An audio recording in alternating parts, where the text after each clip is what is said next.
네, 선생님 지난달에 조성진까지 이야기를 나눈 것 같습니다. 우리가 그런 쇼팽 콩쿠르를 통해서 세계인이 다 아는 그런 음악가를 길러냈는데요. 이제 계속 또 그런 그 성장은 이어질 것이라고 보고 그런 측면에서 보면 남은 과제가 관객이 아닐까 하는데요. 그렇습니다. 관객이 필요하죠. 네. 아무리 그 좋은 연주가가 있어도 들어주는 사람이 없으면 그걸 못 합니까? 네. 그러니까 반드시 공감을 해주는 청중이 있어야죠. 그런데 그 청중이 그 음악을 들을 수 있는 청중이어야 됩니다. 네. 그냥 길거리에서 아무나 듣고 와서 그 음악을 듣는다는 거는 너무 값이 없는 것이죠. 네. 값 있는 연주에 값 있는 청중이 필요합니다. 네. 그러다 보니까 그 청중의 그 편차가 너무 심하지 않은가. 한때 그 매스컴의 영향을 크게 받으면 뭐 표가 요즘 아이돌 스타처럼 몇 분 만에 표가 다 팔리고 그렇죠. 또 그러지 않은 연주력도 좋지만 안 알려진 사람은 또 표 하나도 안 팔리는 그런 아주 극심한 그 현상이 있는데요. 그게 우리나라 그 현상 중에 하나죠. 네. 문제입니다. 네. 좋은 연주자, 세계적인 연주자로 이렇게 알려진 사람은 제 발로 기어서 음악회장으로 네. 참석하지만 그렇지 않은 경우에는 안 갑니다. 네. 값어치를 잘 모르기 때문에. 네. 그런데 음악가는 그 음악을 보급하는 역할도 해야죠. 네. 그 청중을 설득하는 네. 힘도 필요하고 그것이 바로 실력이고 거기에 따라서 그 인기가 상승되고 모든 사람들이 그 음악을 즐길 수 있는 환경이 되는 것이지 어디 갑자기 아무나 들어와서 음악을 듣는다. 그건 값없는 음악입니다. 귀에도 또 마음에도 남지 않는 음악. 그래서 청중을 확보하는 일도 우리나라에서는 음악가가 노력이 필요하다. 이렇게 생각합니다. 그래서 이제 너무 그 몇몇 스타급 연주가에게 쏠림 현상이 너무 심하다 보니까 맨 그분이 그 사람이고 해서 또 다양성을 좀 해치는 그런 영향이 있고 또 성장해야 될 아티스트가 가려지는 그런 것도 있는 것 같습니다.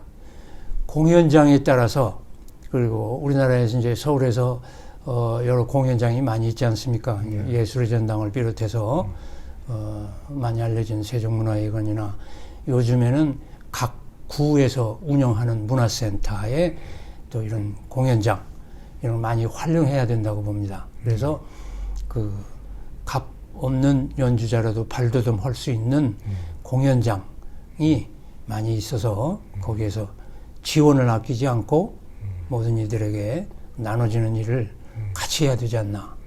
말하자면 음악가와 그 지역 사회의 단체들 이런 것이 주동이 돼야 돼서 한 자리를 만들어주는 역할이 필요하지 않나 이렇게 생각이 되죠. 이제 최근에 그 강사법으로 인해서 대학의 환경이 상당히 그 위축된 느낌이 있고 이로써 교수들의 활동도 좀 제한적이 될 수 있는데요.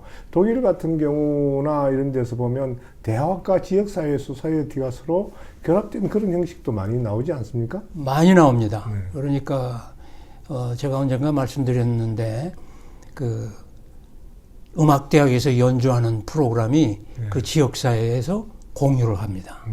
그러면 그 지역사회 사람들이 흥미롭게 볼 때 자기하고 와서 음악을 감상해주고 또 박수를 쳐주고 또 그 진지하게 격려해주고 또 신인들을 격려해주고 하는 걸 제가 많이 봤습니다. 저도 그 1974년도에 5월경입니다. 근데 학교에서 한 프로그램을 강당에서 연주하고 그 강당에서 연주한 프로그램을 그 지역사회의 그 공간에서 연주회장에서 연주했는데 그게 그 시에서 뭐라 그럴까요? 이 안내 종이 그 선전하는 종이가 뭐라고 그러죠? 시에서 나오는 그 홍보물들이 있죠. 홍보물들이 홍보물에 일정한 그 공간이 있습니다. 거기에 게시가 되고 그러면 모든 사람들이 이걸 찾아오는 그런 음악회인데 저도 그렇게 해서 연주도 한 적이 있어요. 그래서 한 프로그램 가지고 한 번 하고 끝나는 것이 아니라 프로그램 한 그 결정이 되면은 두 번, 세 번, 네 번, 다섯 번 여러 번 연주할 수 있는 기회가 생겨요. 그러면 연주할 때마다 연주자의 기량도 상승됩니다. 한 번 오고 끝나면은 뭘 했는지도 모르지만 그 프로그램을 서너 번 연주하게 되면은 굉장한 그 집중력도 생기고 설득력 뭐 이래서 그 여러분들이 공유할 때 그 지역 사연들이 굉장히 좋아합니다. 예, 공유를 하는 거죠. 그러다 보니까 이제 우리가 오래전에 한 3, 40년 전부터 귀국 연주자들이 발표를 할 때 예술의 전당이라든지 뭐 세종문화의 홀이라든지 이런데 그 귀국 발표회라는 형식을 취하지 않았습니까? 네. 근데 그것이 일반에게는 조금 어렵고 좀 학구적이거든요. 뭐 어디서부터 어디까지 이게 바하부터 뭐 쇼스타코비치 이렇게 해서 다분히 자기중심적인 레퍼토리를 하다 보니까 그것도 그걸 초대권을 뿌리고 이러다 보니까 뿌리죠. 관객 개발에서 상당히 그 한계점이 있는데 있습니다. 결국 그런데, 그 목적이 네. 대학의 그 제출용으로 썼던 거거든요. 그러니까 그 귀국 연주의 성격은 이 현 시대에 이제는 안 맞는다고 봅니다. 그렇죠. 네. 그 어디까지나 자기 공부한 것을 발표하는 의미에 여기지 이 음악이 대중적으로 설득력이 있다. 이건 좀 한참 후에야 그렇죠. 되는 거기 때문에 그런 그 귀국 연주회라는 말은 이제 지금 안 맞는 것 같습니다. 그렇죠. 이 시대에. 그게 70년대, 80년대, 예. 90년대까지는 그게 네. 허락이 됐지만 예. 지금은 뭐 귀국 안 하는 사람이 여기 그렇죠. 있고 네. 그래서 제가 예술의 전당 유인택 사장님에게도 예. 그런 말씀을 드린 거예요. 이거 바꿔라. 그걸로 뭐 대관이 많다 해서 좋은 건 아니잖아요. 그렇습니다. 오히려 그 관객을 개발해 주는데 그렇습니다. 예술의 전당이 조금 더 적극적으로 도움을 주고 프로그램을 좀 풀어서 해서 연주가가 돈을 일방적으로 넣고 아무것도 가져가는 거 없거든요. 그렇습니다. 이 음악회가 우리나라에서 지금 혼재되어 있다고 네, 생각이 네. 돼요. 같은 극장에서 연주하더라도 뭐 이건 그 억지로 그 분류한다는 건 좀 모순이 있지만 A급이 있고 B급이 있고 C급이 있습니다. 네. 외국 가서 졸업하고 돌아와서 연주하는 사람이 그 기량이 A급일 수도 있고 C급일 수도 있다고요. 네. 그곳을 한 곳에서 연주하고 그 음악가로 평가받는다는 것은 모순이 있다고요. 네. 예, 그렇기 때문에 그 연주자가 혼재되어 있다는 말은 아무나 할 수 있는 지금 그 환경이 돼 있거든요. 네. 공부만 했다 하면은 자기 스펙 가지고 연주할 수 있는 거지만 청중을 설득할 수 있는 문제는 또 다른 차원. 네. 예.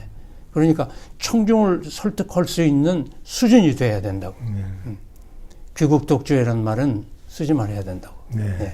이제 시대에 지나간 얘기입니다. 예. 한때 그럴 수 있었습니다. 네, 네. 우리나라 모든 게 발전 과정에서 문화, 뭐 이제 경제, 이 사회가 성장해가면서 하나의 과정이었었지. 지금 독주회라는 거는 글쎄, 그 아까 말씀드렸고 가족끼리만 와서 들어도 그 음악회거든요. 그렇죠. 뭐 그럴 수도 있어요. 네. 가만 놔둬야 된다고요. 네. 예. 이제 그러다 보니까 예. 음악가들이 우리가 소위 말하는 중견 연주가 예. 또 원로 연주가 네. 이렇게 다양한 계층이 있어야 되는데 첫 출발선에서는 뭐 마라톤 하듯이 그냥 어마어마하게 많은 사람이 있는데 네. 중견 50대만 되면 거의 없습니다. 원로는 더더욱 없습니다. 이게 이런 현상이 어떻게 해서 잘 보셨어요. 네. 그거가 음악가의 책임입니다. 네. 음악가가 한때 그 인기를 누리고 했을 때 안주를 하면 안 된다고. 네. 그 자리에 머물러 있으면 안 된다고요. 계속 전진해야 된다고요. 일례로 사라장 바이올리니스트 장영주 양이 그 아버지한테 제가 말을 들은 적이 있습니다. 그 아버지 성함이 장민수. 그 아버지도 일찍이 바이올리니스트고 훌륭한 바이올리니스트고 교직에도 있었고. 그런데 장영주 지금 세계를 누비고 있지 않습니까? 그 30년 전에 예술의 전당 개관할 때 그 이듬해 1989년 신년 음악회에 와서 연주할 때는 9살 꼬마 있었다고. 지금 그거 40년이, 지금 좀 한 40이 됐나요? 예. 세계를 누비고 있지 않습니까? 이 도시에서 저 도시로 가고 할 때 그 레파토리를 유지하기 위해서 밤새도록 연습한다는 얘기를 들었어요. 호텔방이 자기 연습실이다. 그리고 이동할 때 휴식을 취한다. 이러면서 그 자기 뭐라 그럴까 음악성이나 기술적인 면이나 떨어뜨리지 않도록 얼마나 노력을 하는지 그게 음악가라고요. 전문 음악가는 이제 극소수의 그런 세계적인 음악가가 있지만 아까 말씀대로 어느 시기에서 인기 누리다가 사라진다고 사람이 또 지나면 더 사라진다고요. 그 사람의 안주할 그 시점에 와 있기 때문에 그리고 세상이 편해지면 너무 누린다고요. 누리면 안 된다고요. 예. 적당히 누려야 된다고요. 그 선생님께서는 네. 오케스트라 활동도 하셨지 않습니까? 네, 예. 그다음 솔리스트 활동을 하셨는데 오케스트라에라도 들어가지 않고 학교에도 안 들어가고 그다음 연주자로 살아갈 수는 어렵지 않습니까? 그런데 오케스트라 들어가서 어떤 문제가 생기냐면 오케스트라가 그 대중 편향적으로 가게 되면 레퍼토리 같은 게 자꾸 낮아지지 않습니까? 그렇습니다. 그러다 보면 연주가들도 게을러지거든요. 그렇습니다. 그러면 그 보잉이라든지 이런 게 다 흔들려가지고 네. 오케스트라 한 1, 2년만 활동하고 나면 솔로를 할 수 없는 그런 지경이죠. 바로 말씀드린 것 같이 저도 옛날 그 지금 생각이 나는데 네. 20대 초반에 제가 오케스트라 생활을 했다고 했지 않습니까? 네. 그때 오케스트라에서 저희 연배는 거의 없었고 저희는 이제 3, 40대 지금 말하자면 이제 뭐 세상 떠난 분들이 대부분이죠. 오케스트라를 직장으로 생각하면 안 된다고. 아, 직장으로 생각하면. 직장은 월급 받아야 되잖아요. 월급으로 생활을 유지하는 단체가 직장이잖아요. 물론 음악가가 먹고 살기 위한 방편으로 오케스트라에서 연주를 하고 대가를 받는 건 당연한 사실이지만 안주로 한다고요. 오케스트라 끝나면 집에 가서 쉬고 남는 시간에 더 발전해야 된다고요. 네. 공부를 해서 발전해야지 가만히 있고 남는 시간에 그 여가 활동으로 뭐 다른 더 재밌는 일을 많이 한다거나 낚시질을 그때 되는 유명한 뭐 골프도 있고 뭐. 골프도 있고 낚시 뭐 별게 다 그런데 더 취하게 될 수가 있다고. 유혹이라고 그게. 네. 음악가나 예술가, 음악가뿐만 아니라 예술가는 거의 다 마찬가지입니다. 다른 유혹에 휘말리지면 안 해야 된다. 네. 예? 자기 개발이 돼야 된다고. 네. 제가 그때 보면은 오케스트라 연습 끝나오면 그냥 해방된 것 같이 뛰어나간다고요? 네. 안 된다고요. 다음 레파토리가 분명히 정해져 있으면은 그걸 해결을 해야죠. 연습을 해서 업그레이드 시켜야 된다고. 그리고 오케스트라는 조직은 그 실력 향상의 기관이나 마찬가지입니다. 실력이 떨어지면은 처지게 돼 있고 처지게 되면은 끝은 어디예요? 나가야죠. 그 방편으로 오케스트라는 뭐 요즘 뭐 매년마다 오디션 하는 건 좀 과하지만 적어도 1년 내지 2년 만에 한 번씩은 오디션에서 그 실력을 인정을 받아야 된다고. 근데 지금 우리가 그렇게 해서 뭐 실력 인정받는 것 같지는 않고요. 오디션은 형식이고 그 오케스트라를 지켜주는 것은 노조다 하는 분위기가 지금 팽배하고 있어요. 예, 그게 뭐 오케스트라뿐만 아니라 네. 합창단도 예. 노조가 우리를 지켜주니까 우리는 뭐 그렇게 목숨 걸고 안 해도 된다. 그거는 이제 보장. 예. 예? 그 오케스트라나 합창단의 그 기관에 보장 제도가 있긴 있어야 돼요. 네. 예. 이게 악용될 소지가 있기 때문에 이제 그렇게 발전되는 모양인데, 그건 이제 제도는 제도고, 그렇지만, 오케스트라의 향상하는 방법, 질적으로 향상하는 방법은 가만 놔두면 안 된다고요. 계속 그 사람의 실력을 평가해서 그 반대로 생각해 보세요. 아주 실력이 우수한 사람이 금방 막 들어왔는데, 가령 저 꼴찌에 앉아서 그 실력을 발휘할 수 없을 때, 그건 어떻게 되는 겁니까? 올라갈 방법이 없잖아요. 오디션을 통해서 올라가는 방법이 유일한 방법입니다. 예. 저도 오케스트라 20살 때 서울시향 들어갔을 때 맨 꽁문에 앉았었거든요. 이제 어찌어찌 하야 위로 올라간다고. 그 올라가는 방법은 뭐냐? 오디션. 오디션 없어도 잘하는 사람이 이제 앞 사람이 도태되면은 자연적으로 올라가게 돼 있는 거죠. 그러나 이제 그 제도적으로 확고하게 해두면은 아까 그 노조의 역할은 제도에서 활용할 수 있는 것이고, 오디션이라는 거는 실력을 더 향상시키는 의미에서 필요하다. 그래서 어떻게 보면 예전에 비해서 실력이 뭐 2배, 3배 월등한 젊은 연주가들이 많이 한국에 들어오면서도 실제 오케스트라에 못 들어가고 있어요. 그것도 문제죠. 네. 그 문제입니다. 그렇다고 해서 그 오케스트라의 조직원을 계약이나 기타 그 보장된 여건에서 몰아낼 수는 없는 거지 않습니까? 그러니까 그들을 그 실력이 도태되지 않도록 격려해주면서 이 신인을 맞이하는 이런 거가 그 유기적으로 필요하다고 생각이 돼요. 네. 그래서 이제 그와 병행해서 정말 또 새로운 좋은 지휘자들도 많이 오는데 네. 지휘자들이 그 오케스트라라는 건 돈이 많이 들어가니까 그렇습니다. 쓸 수가 없어요. 네. 그래서 앞으로 저희들이 이제 생각하는 것은 공공 오케스트라는 1년에 한 2번 내지 3번 정도 젊은 지휘자들에게 무대를 줘라. 또 우리 작품들도 좀 쿼터를 묶어서 연주하도록 해라. 그게 공공성이거든요. 그 옳은 말씀입니다. 그 1970년대에, 그러니까 제가 언젠가 말씀드렸는데 1969년에 서울음악제가 제1회 서울음악제가 당시 시민회관, 지금 현재 세종문화원짜리에서 처음 그 창립하게 되지 않습니까? 연주를. 네. 네, 서울음악제. 그 음악제는 한국 창작 음악제예요. 우선 한국 사람들의 그 작품을 연주하고 오페라까지. 그때 첫 오페라 작품이 김달성 선생인데. 자명고요? 자명고. 아마 그런 걸 거예요. 네, 자명고가. 맞아요. 있습니다. 그리고 뭐 제가 뭐 몇 곡도 연주했다고 말씀드렸는데, 그 후로 시립교향악단이나 KBS 교향악단에서 1년에 한 번인가 몇 번 그 기억은 잘 안 나는데 한국 창작 음악 발표회가 있었습니다. 네. 저는 뚜렷이 기억하는 거는 1979년에 박재열 선생님의 협주곡을 네. 서울시향 협연으로 연주한 바 기억이 납니다. 자, 이제 스승님은 정말 많은 경험과 또 새로 유학의 첫 주자로서 활동하셨고, 돌아오셔서도 많은 작업을 하셨고, 우리가 이렇게 이제 많이 풍성해진 것 같습니다.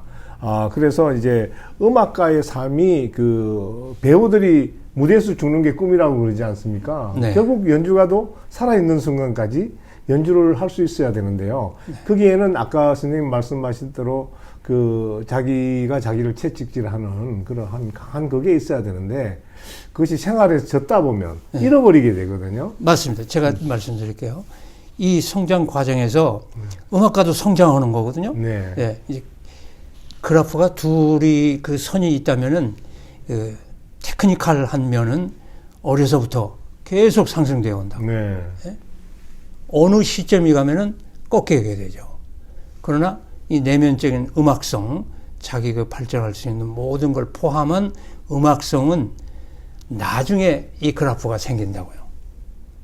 그러니까 젊어서 하는 음악은 화려하다고. 모든 사람들이 잘한다 소리를 할 수 있으면 화려하다고요. 왜냐하면 기능, 테크닉이 밑받침이 되기 때문에. 그러나 어느 시점이 지나가면은 인간은 노화되기 마련이거든요. 예, 노화에 따라서 기능이 약해지기 시작한다고. 그 시점부터 음악성이 또 살아난다고. 네. 참 묘한 거죠.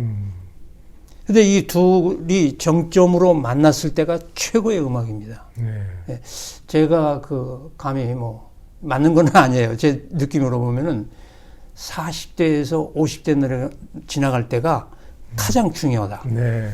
이 기회를 놓치면은 꺾이는 거예요. 왜냐하면 피곤하거든. 20대, 30대는 아무 때나 연주해도 그 기량이 떨어지지 않습니다. 40대, 50대 넘어가면은 어마어마한 노력이 필요하다고요. 그 20, 30대의 기능을 유지하기 위해서.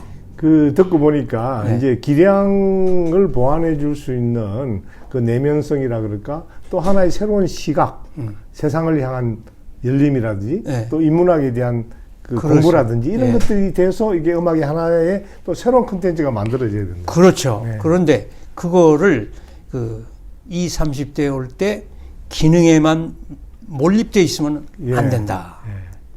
세상을 바라볼 줄 알아야 되고 지금 말씀같이 인문학을 공부를 해야 된다고.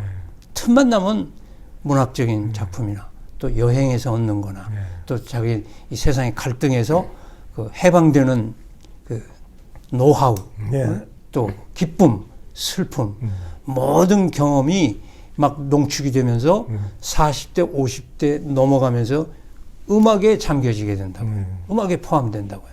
그럴 때 기능이 밑받침이 돼야 된다고. 그렇죠. 지금 말씀같이 어느 시점에 가면 자꾸 사라지는 이유가 기능을 상실했기 때문에 그런다. 그러니까 제가 이제 테크닉이 없다. 음악회를 많이 가보면 네. 거의 뭐 저도 어마어마하게 많이 가지 않습니까? 네. 그럼 잘한다?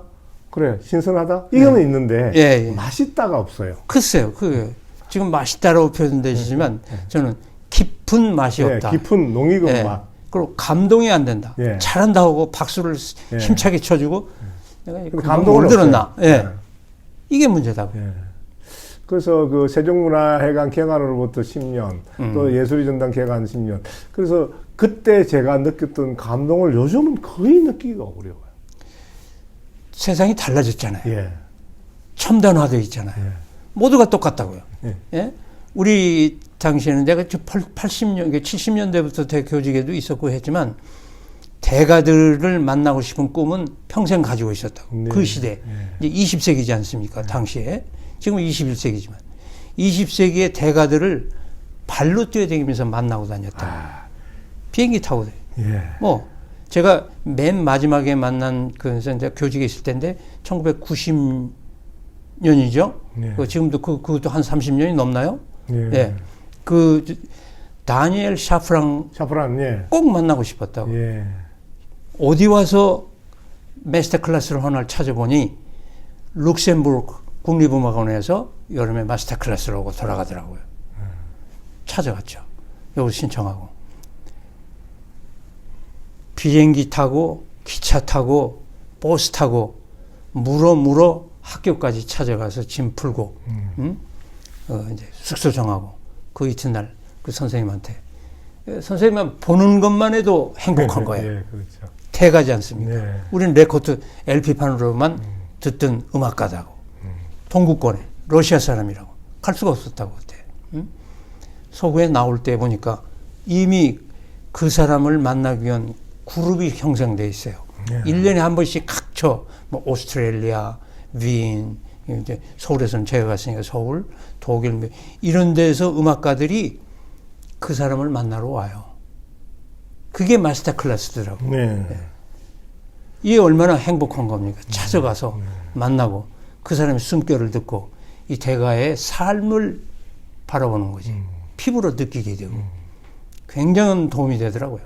그러고 와서 서울에 와서 뭐 가르치거나 연주하거나 할 때 이 자신감이라는 거는 이루 말할 수가 없어요. 자신감이 있다고. 왜냐? 대가의 인정을 받고 왔다고. 거기서 그 처음에 오디션, 거기도 마찬가지로 오디션을 해야 되니까 클래스에서 그 연주자로 발탁이 되려면 오디션을 해야 돼요. 그거 뽑혀야 된다고. 슈베르트 아르페지오네 소나타를 연주했습니다. 그 뭐 제일 듣기 좋은 말인데 이건 너무 뭐 교만한 얘기가 될지 그래서 좀 삼가하면 좋겠지만 들었어요. 나는 당신을 처음 만났다. 여기서. 그런데 처음 만났지만 당신의 음악에 동의를 한다. 동의를 한다. 이게 얼마나 기분 좋은 얘기냐고. 예. 그대로 하라 이 얘기죠. 예. 힘이 나는 거예요. 그리고 그 사람의 그 음악을 배울 수 있는 거고 섭취를 할 수 있잖아요. 예. 그 순간을. 굉장히 좋은 시간들입니다. 자, 지금 저도 그 가슴 속에 남아있는 보석과 같은, 밤하늘의 별과 같은 많은 대가들을 제가 음악회를 본 걸 일생의 행복으로 생각합니다. 그렇습니다. 뭐, 카라얀, 칼라스, 그거 진짜 발디, 행복해요. 뭐, 정말 역사에 남는 명인들을 다 만났는데 요즘은 이제 양적 확산이라 그럴까? 양적 포만감은 대단한데 그런 이제 거장의 시대가 사라지고 있는 것 아닌가? 사라졌어요. 예. 사라졌어요. 우리가 지금 이제 뭐 유튜브 시대거든. 예. 예. 어느 날 갑자기 유튜브 시대가 되어 버렸어요. 예. 음악회장도 가고 뭐 하는 것도 이제 필요하지만, 예, 그건 이제 고전적인 낭만의 시대에 예. 일어나는 일이지만 지금 첨단 시대에는 지금 누구나 다 스마트폰을 가지고 백과사전을 들고 다니는 거나 마찬가지니까. 그 시대에 대가는 따로 없다. 잘하고 그 사람의 음악적 표현이 뛰어나고 모든 사람을 감동시킬 수 있는 기량을 갖고 또 거기에 대해서 모든 걸 갖춰져 있는 사람이 갑자기 눈에 띈다고요. 예. 갑자기 눈에 띄어요. 그 사람이 대가잖아요.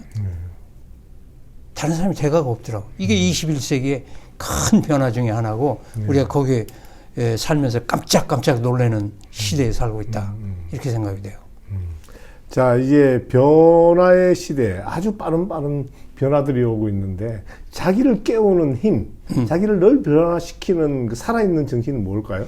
그 정신이 약해졌어요. 네. 옛날에는 발로 뛰어다니면서 그걸 찾았지 않습니까? 네. 발로 뛰어다니면서 다시 말해서 간절한 마음, 자기가 음악가로서의 간절한 마음, 이런 마음이 약해졌다 이거예요. 너무 쉬워요.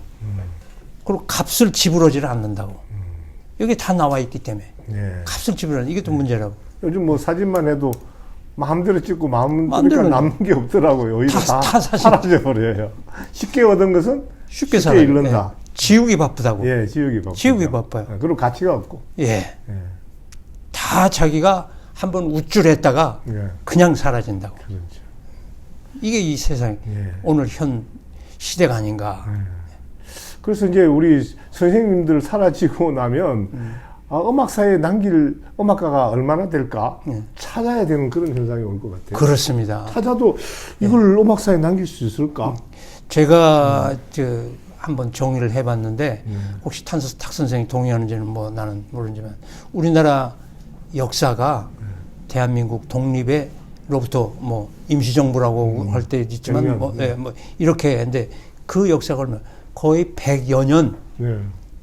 이거지 않습니까? 그다음에 그렇죠. 이조 시대로 뭐 더 뛰어 올라간다지만 그 시대에서 음악도 마찬가지. 그 시대에 우리 서양 음악이 어떻게 존재했어요? 몇 명이라고. 바로 이른바 하여 저는 이제 그 여명기라고 생각해요. 여명기가 있었다고. 몇 사람들이 작곡도 무슨 기악곡, 대곡을 쓰고 뭐 이런 게 아니라 그렇죠. 가곡 정도 우리 정서에 맞는 이런 음악으로 시작하는 그 세대. 이제 그 시대를 지나면은 조금 더 발전한 발전기에 따라서 우리나라가 한때 일본에 그 점령을 당하던 그 뭐라 그럽니까? 갑자기 그 생각이 드는데 일본의 식민지 시대를 강점기라고. 강점기죠. 예. 그 시대를 지나면서 일본의 문화가 곧 선진 문화 같이 우리가 또 공부도 많이 하러 갔으니까요. 여기서 돈 있는 사람들은 일본부터 네. 간 거예요. 유럽에 간 사람이 없습니다. 그렇죠. 예. 유럽이나 이쪽에 갈 수 있었다면은 또 그 서양의 선교사들이 선교의 목적으로 한국 땅을 밟을 때 선교사, 신학자들만 온 게 아니고 음악가, 의사, 문학, 별 사람들이 다 와서 같이 전파를 했잖아요. 그 사람들이 이거 재능이 뛰어난 사람은 미국으로 데리고 가고 한동일도 마찬가지죠. 마찬가지입니다. 예, 이런 한때는 뭐 있습니다. 홀트 재단에 이런 걸로 있어도 그 시대가 그렇게 어려웠던 시대 지나고 이제 또 발전기가 지나서 뭐 더 이제 건너뛰어온다면 르네상스 시대라고 신 르네상스 시대 경제 발전 그 세계 문턱이 무너지고 우리나라 여권이 세계 2, 3위라고 할 때 저는 그때 갔을 때는 뭐 100위도 넘었을 때 국경 통과할 때마다 내려서 스탬프 검문 통과해야 돼요. 이런 시대가 지나고 지금은 너무 변화된 시대에서 예전 것과 지금을 비교할 수가 없어요.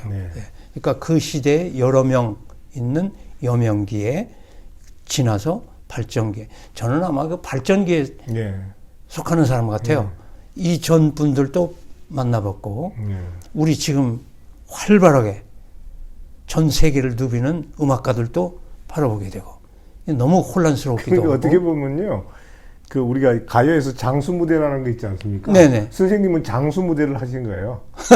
클래식의 장수 무대. 그- 어릴 때부터 해서 지금 80 넘어서까지 연주를 하시니까 가장 라이프 그 연주 시간이 가장 길었던 긴 거예요. 분이죠. 길고 이렇게 하면 또 다른 말로 표시하면은 현장에 많이 뛰어가 있었어요. 그렇죠. 예. 일찍이 그걸 몰랐어요. 지금 와서 이렇게 탁 선생님과 같이 이런 이야기를 할 수 있는 글쎄 시간이 있을까? 없는 줄 알았죠. 예. 바빴어요. 예. 그리고 어느 시기가 지나니까 역사를 얘기해야 되겠더라고. 예. 할 사람이 없어요. 예. 오케스트라 생활만 하고 끝난 사람은 오케스트라 얘기만 조금 하고 끝난다고. 예. 여명기 때 얘기한 사람은 자기 시대에 몇 가지 얘기만 하고 끝난다고. 발전기 시대는 자기 유학 갔다 와서 어려운 환경에서 공부하고 뭐 조금 연주가로 활동, 부끄럽지만 연주가로 활동했다고, 그리고 뭐 여러 가지 새로운 그 뭔가 아이템을 보급하고 가르치는데 시스템 뭐 이런 차원에서 거의 할 얘기가 많은 거고, 지금 사람은 그런 얘기할 그 시간도 없고 귀도 기울이지 않고 관심도 없고 너무 단조로워요. 단조롭습니다. 내가 뭐 연주를 어디서 어디까지 했다, 뭐 네. 이 정도죠. 그렇습니다. 네. 그러니까 저는 그 현장에 있었기 때문에 이렇게 이야기가 길어지지 않나 그런 생각이 들어요. 예, 정말 우리 우스갯소리로 이제 할렐루야 아멘 그러거든요. 네네. 그래서 이제 우리 나 선생님께서 결국 예술은 회장이 되지 않았습니까? 그 이야기를 좀 들려주세요. 예술은 회장이 되셨잖아요. 네. 생각도 못했습니다. 아, 네. 예술은 조금 다른 표현이지만 그분들만의 성이잖아요, 그기가. 철옹성 철옹성. 이잖아요. 예. 관심이 없어요. 네. 지금도 아마 일반인들, 음악인들이나 예술인들이 그 크게 생각하지 않으면은 거기에 문을 두드리지 않을 사람들은 뭐 그 관심이 없다고요. 예. 그러나 목표로 하는 사람들은 관심이 있겠죠. 예, 있죠. 몇몇이라고. 예. 그저 몇몇이라고 할 때 아무나 그 두드리는 게 아니고 그 시대에 정말 헌신하다시피 예술 활동을 한 사람들이 머무를 수 있는 곳이 아닌가. 근데 너무 철옹성이라고. 관심이 없었어요. 그 다양한 활동이 있었고요. 그리고 조금 이제 쉬는 듯한 그러한 분위기에서 예술원에 들어가시지 않았습니까? 그렇습니다. 제가 2006년도에 이제 대학을 마치고 2007년도에 2007년 2월에 정년을 맞이하게 됩니다. 네. 그래서 그 정년할 때 여러 그 사람들이 관심도 가져주시고, 또 그때 제 제자들이 한 100여 명이 첼로 오케스트라로 해서 예술전당에서 콘서트 하지 않았습니까? 콘서트 했습니다. 예, 예. 하면서 여러 그 매스컴과 인터뷰할 때 이제 끝나면은 제 음악 여태까지 축적되어 있던 음악을 이 사회에 봉사하겠다, 이런 말을 감히 좀 두려운 생각으로 그런 말을 한 적이 있어요. 그래서 그 실천하려고 노력도 하고 했는데, 그 2007년 말미에 예술원에 계시는 부회장으로, 당시 지금 이제 작곡하신 선생님인데 이인영 선생님께서 예, 서울대 성악 이인영 하시고, 선생님. 네. 우리보다 거의 20년 차이 위. 음악 생활할 때 거의 만난 적이 없습니다. 네. 그분이 귀국할 때 일본에서 공부하셨죠? 그렇죠, 일본에서 귀국하실 때가 1958년도. 네. 제가 1960년 그 무렵부터 오케스트라 생활을 하고 63년도에 KBS 교향악단 연주자로 있었는데, 60년대 그분이 갑자기 돌아오시면서 노래를 하시는데 귀가 뻥 뚫리는 거예요. 그렇죠. 네. 어마어마한 파워로 성량과 이 음악성 압도를 하는 거예요. 반주로 해도 그분 소리만 들려요. 오페라 라보엠을 하는데 외투의 노래가 있습니다. 외투를 그렇죠, 잡고 외투의 노래. 외투를 들고 이걸 팔아야지 먹고 사는 그 음악가의 그렇죠. 그 가난한 그렇죠. 애련하고 불쌍한 그 표현하는 노래가 있어요. 외투의 노래. 외투의 노래죠. 이 외투의 노래를 들으면은 제가 그때 당시는 오페라 극장이 서울 명동의 국립극장 네. 거기 한 군데밖에 없어요. 그 오페라 그러면 다목적홀이죠. 그거 끝나고 집에 가면 다 그때 뵈던 분이 예술원에 계시더라고요. 부회장으로 계시더라고요. 저한테 전화가 왔어요. 뜬금없는. 만난 적이 없습니다. 그 후로. 네. 그분은 서울대학교에 계시고 성악을 하시고 저는 기악을 하지 않습니까? 뭐 만나서 뭘 할 연배가 워낙 다르고 전화 와서 깜짝 놀랐어요. 선생님, 나 선생입니까? 예. 경상도. 경상도. 예. 좀 시간 나면 좀 예술원 저 부회장실로 나오실 수 있습니까? 그래서 어른의 말씀을 제가 거역합니까? 네, 알았습니다. 갔죠. 부회장실에서 앉아 계시는데 나 선생 말을 많이 들었다 이거야. 네. 예, 그리고 간접적으로도 또 직접적으로도 주위에서 그분의 선배들이 이야기를 하셨다 이거예요. 깜짝 놀랐습니다. 나 선생이 한번 여기 그 예술원 회원으로 활동하는 게 어떤가 싶어서 한번 의논을 하고자 모셨다고 하더라고요. 깜짝 놀랐어요. 저는 그래서 그 즉석에서 선생님, 제가 예술원 회원이 되지 않더라도 감사합니다. 저를 불러주셨다는 그 한 가지 생각만으로도 예술은 안 되더라도 아무 관계 없습니다. 감사합니다. 그랬다고. 예. 근데 그 이어서 하는 말씀이 저도 4번 떨어졌다 이거예요. 탈락해. 그런데 지금 만약 나 선생이 그 신청을 하더라도 몇 번 떨어질 수도 있는 거니까 예. 거기 상심하지 말라고. 그 얘기까지 해주시더라고요. 그리고 조금 있는데 그분도 역시 돌아가신 분인데 백낙호 선생님, 백낙호, 예. 서울대 피아노 교수였던 예. 분. 다 서울대. 어떻게 제가 소문이 났던 모양이에요. 네. 기악이 있는데 기악하는 사람이 없다. 박민종 선생도 계셨고 그렇죠. 전봉초 선생도 계셨고 다 돌아가셨다. 거의 7, 8년 아무도 없다. 이게 현악이. 근데 현악하는 사람을 찾아보니 나덕성이라는 사람이 회자된다. 그리고 가야금 하시는 그 이재숙 선생님도 이재숙 선생 서울대. 예. 뭐 그분도 거의 만난 적이 없지 않습니까? 예.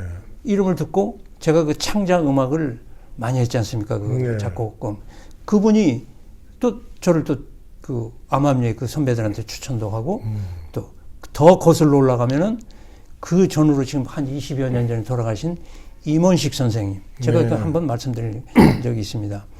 그 국제 청소년 음악 연맹의 JMI. 예. JMI에 최초로 한국인 가입한 임원식 선생님이 생전에 나덕성이가 있어야 된다. 뭐 더 좋은 얘기를 제가 제 입으로 못 하겠어요. 예. 근데 나덕성이가 여기 들어오면 괜찮겠다는 얘기를 많이 들었다고 하시더라고요.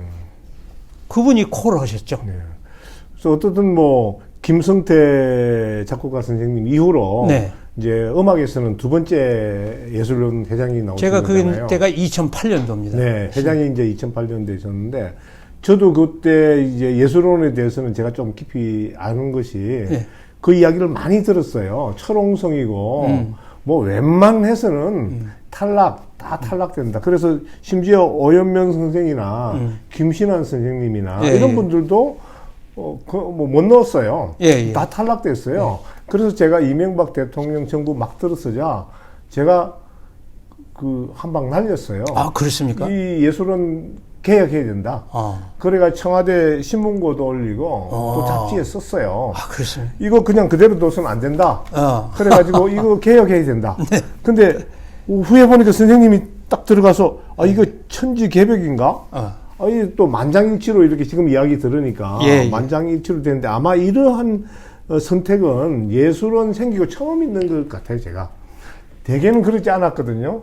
서울대학이 제일 중심이 됐고 그리고 또 서울대 아는 사람들은 굉장히 들어가기 어려웠어요. 맞습니다. 그리고 또 남을 추천한다? 이거 아니더라고요. 막 자기가 싸들고 다니고 막 인사하고 이랬어요. 사실. 네. 근데, 가만히 계신 분을 전화해가지고 오시라 이랬다는 거는 네.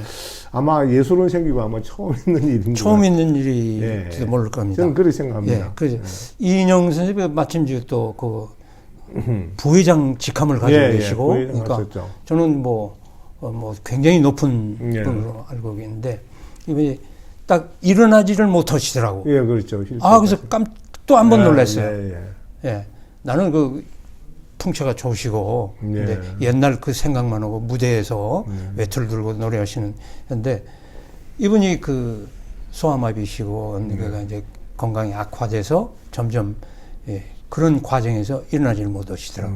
휠체어죠. 아무튼 그분 시대부터, 그리고 지금 탁 선생님 그런 말씀 하시는데 깜짝 놀랐습니다. 초롱성 맞고 들어가기 무척 어려웠고, 네. 예, 또 뭐 집 서울대 몇 사람들은 조금 너무 편협돼 예, 있었죠. 편협돼 있는데. 근데 회장님 들어가시고 난 뒤로부터 이제 확 열려서 그렇습니다. 우리 장혜원 선생님도 들어가시고 그렇습니다. 또 예. 이경숙 선생님도 들어가시고 그렇습니다. 김민 선생님도 들어가시고 이영자 씨도 예, 그래서 이게 김남윤 씨도 네, 김남윤 선생님도 그래서 어떻게 보면 예술원의 뭐 개방화가 이루어졌다 그럴까? 민주화가 이루어졌다 그럴까? 네. 큰 변화가 있었습니다. 변화가 있습니다. 네. 예. 그리고 보는 눈이 이제 그 예술원 구성원의 보는 눈으로 그 나보다 더 뛰어난 분, 네. 나보다 더 뛰어난 분, 나보다 더 음악계에 헌신한 분, 예? 이런 분이 음악 그 예술원 회원이 자격이 있다. 네. 들어와야 된다. 이름만 났다. 한 시대에 뭐 그 인기를 누렸다. 네. 아닙니다. 예. 봉사를 했느냐, 헌신을 했느냐, 기여를 했느냐. 이게 중요하다. 그 우리 전 시대는 여명기 시대라고 말씀드렸지 않습니까? 제가 감히 더 말씀드리지 않고 싶어요. 예. 발전기도 마찬가지로. 예. 이제 이 시대에는 실력은 다 똑같아요. 실력은 이제. 예. 실력이 누가 나무랄 사람이 어디가 있어요? 다 교수하고 학장도 해보고 가르쳐도 보고 연주도 많이 해보고 했지만 자기 만족에서 그친 사람들이 과연 음악가였나?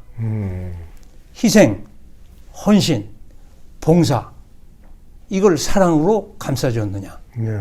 후배들. 저도 부끄러운 그 존재 중에 하나지만 이거가 기준이 돼야 된다. 네. 음악성, 예술성 최고죠. 다 그거 안 갖추는 사람이 스펙이 안 돼서 보는 사람이 어디가 있겠습니까? 그러나 그런 사람 시대에서 이제는 실력 그리고 사회, 봉사, 희생, 지도 뭐 여러 가지 이런 거에서 그 뒷걸음질 치지 않은 사람 예. 이런 사람들이 필요하다 이거. 예술원이 예술계에 문이 열려 있는 거는 예술원 상 예. 예술은 상 시상하는 제도가 하나 있습니다. 있죠. 예. 네. 그게 5천만 원이든가요? 5천만 원인데 예.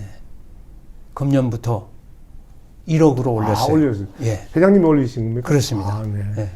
예. 그게 뭐 함부로 되는 게 아니고 오랫동안 그 우리의 하나의 그 과제 중에 하나였는데 그게 이제 여러 과정을 통과하면서 인정을 받아서 물론 이제 국고에서 나가는 거금이지만 예술계에 기여를 할 수 있는 문도 예. 열어놨습니다. 아무튼 그 우리나라 이제 전반적으로 예술의 실력이나 기량은 어마어마하게 올라갔는데 예술가에 대한 위치, 존재감, 사회적 대우가 그래도 너무 약한 것 같아요. 약합니다. 네. 약하지만 예술가가 스스로 자기 위치가 높다고 생각하는 것은 안 된 겁니다. 네. 여러 사람이 인정해야 된다. 네. 그 예술가의 위치라는 것은 금전적으로나 뭐나 이게 대가가 아니라 명성으로 이름이 나야 된다. 사회로부터 인정을 받아야죠. 인정받는 거예요. 네. 그게 아주 중요하다고요. 네. 그 시대에 누가 있냐고 그러면 그 시대 사람에 글쎄 아무도 없다고 하면 그건 없는 거예요. 예. 누구 있었다고 하면 그 예. 인정받는 거예요. 예. 그게 아주 중요하다고요. 예. 이제 그러한 역할의 예술원이 네. 또 좀 변화된 모습으로 포용력 있게 또 새로운 예술가상을 만드는데 하나의 모범이 되었으면 합니다. 그렇습니다. 네. 명심하겠습니다. 그것도 그러고 예술계 음악의 4개 분과가 네. 1년에 한 번씩 그 정기 발표회. 그때 콘서트도 하지 않습니까? 생겼습니다. 네. 2012년도에부터 시작했는데 지금 이제 9년째 네. 되더라고. 우리나라 제일 오래된 그 예술은 활동 중에 하나는 1979년에 대한민국 예술은 미술전을 시작을 네, 해서 지금 이제 미술전에서. 40년 됐습니다. 네. 그 동안에 다른 분과는 이제 음악 세미나나 또 국제 교류나 또 그 음악 그 예술에 관한 논문을 편찬한다거나 또 활동 지원한다거나 뭐 이런 쪽에서 했지만 이제는 이제 정기적으로 네. 예술 활동을 온 국민과 같이 누리는 네. 그 행사를 펼치고 있어요. 네.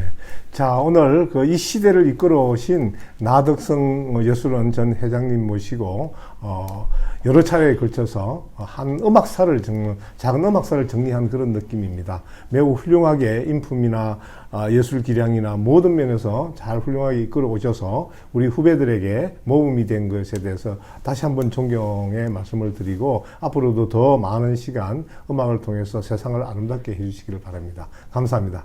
감사합니다.